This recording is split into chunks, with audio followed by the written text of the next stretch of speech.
PBBM Rally, yung katapat ng Team Suka or Team Binigar. Nako, bistado. Ang sumali sa rally ay may pang-allowance, may Sana pagkain, all. may pang-transpo. At hindi lang yan, pati mga pulis ginamit din. Paano nga ba ito ginamit? O ito, tingnan natin tong mga post po ng mga malulupit na vlogger at personalidad na talagang binuking itong mga pinaggagawa diyan sa rally ni PBBM. Ano, wala na bang paraan para magkaroon lamang ng marami daw na umattend diyan sa rally nyo? Listado pa rin kayo, no? Eto, una. Ito pa yung una. Tingnan nyo naman yan.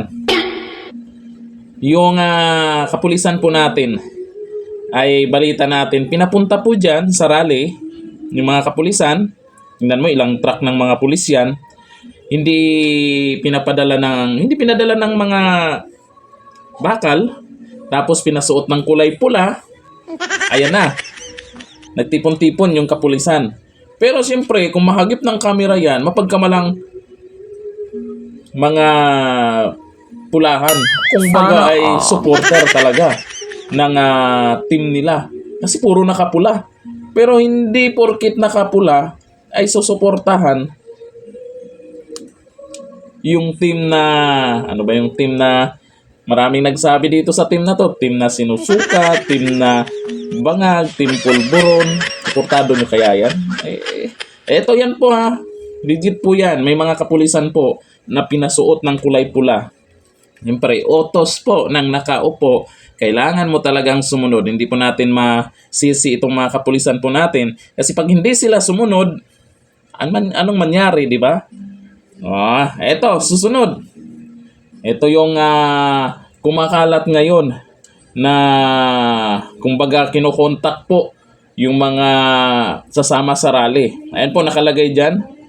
PBBM Rally 11:30 at BP Hall, wear black shirt, no pack bag. Hangyo lang min na maglans na daan. Maglans daw muna kayo bago kayo pumunta kasi ang libreng pagkain nila ay pang dinner. Tapos may libreng transpo. Sana Sana all. all. At may pang allowance pa. Ibig sabihin lang nito, yung mga ino-offer nilang ganito, pagdating doon ng sasali sa rally, pag mayroong ibibigay, sasabihin lang pang transpo, pang allowance.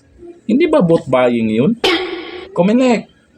Baka naman, imbestigahan nyo to. Bagay.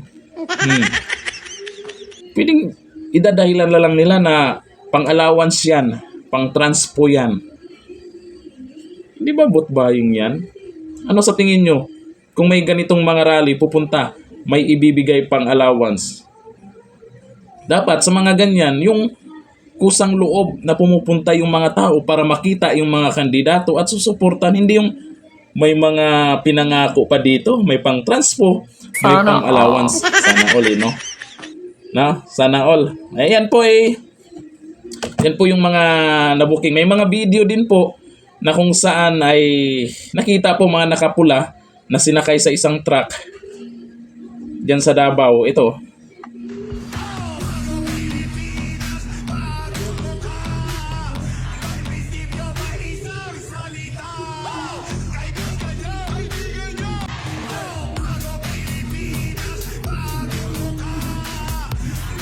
Nako, mahirap to.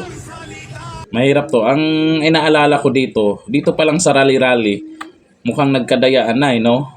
Sana pagdating sa eleksyon, maging patas naman sila. Kasi pagdating sa eleksyon, kung patas lang, bibigyan lang tayo ng patas na laban, maraming makakapasok dyan sa Team Suka or kay Duterte na line-up. Maraming mananalo dyan. Tayong mga butante, anong papel natin dyan? Bantayan. Pag meron tayong mga info na malalaman na may ganitong pangyayari, huwag na tayong manahimik, di ba? Bantayan po natin yung eleksyon ngayon kasi ito yung pinaka-importante para sa susunod na eleksyon. Bakit? Pag manalo yung maraming senador sa Team Suka o kay Duterte, mahirapan silang ipa-impeach si VP Sara. Pag hindi nila maipa-impeach si VP Sara, pag tumakbo yan sa 2028, sure win yan. Ay, sure win po yan. Kaya yan po ang kinakatakutan talaga nila na makabalik yung mga Duterte sa Malacanang. Lalo na si VP Sara. Alam nyo naman, alam naman nating lahat na si VP Sara mas matindi to. Mas matindi to kay Tatay Digong. Mas matapang to kay Tatay Digong. Kaya yan ang kinakatakutan nila ngayon. Ginagawa ng paraan, pero siguro ang taong bayan ay hindi naman magre-relax lang. Marami tayong magbabantay, mag-iingay sa social media kung merong mga ginawa na hindi naman tama. Kagaya nito ngayon sa rally. O di ba? Team Suka din ba kayo? Team Vinegar din ba kayo? Comment down below. Hanggang dito lang. Thank you. Bye-bye.